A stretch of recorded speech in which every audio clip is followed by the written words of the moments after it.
តោះមកដឹងពីតម្រៃផ្លូវរបស់ឡានក្រុងសាធារណៈខ្សែ 4A ជាមួយខ្ញុំទាំងអស់គ្នាចាប់ផ្ដើមចេញដំណើរពីស្ថានីយ៍រថយន្តក្រុងសួនច្បាររសីកែវបន្តដំណើររហូតទៅដល់រង្វង់មូលគួយកាណុង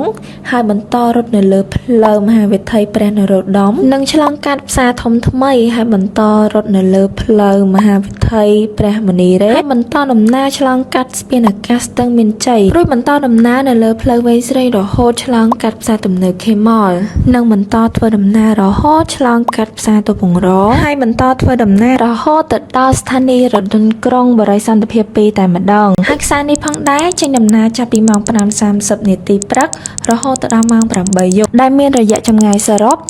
19.5 គីឡូម៉ែត្រនិងមានប្រជាជនរស់នៅតំបន់ឆ្លងកាត់នេះប្រមាណ 88,900 នាក់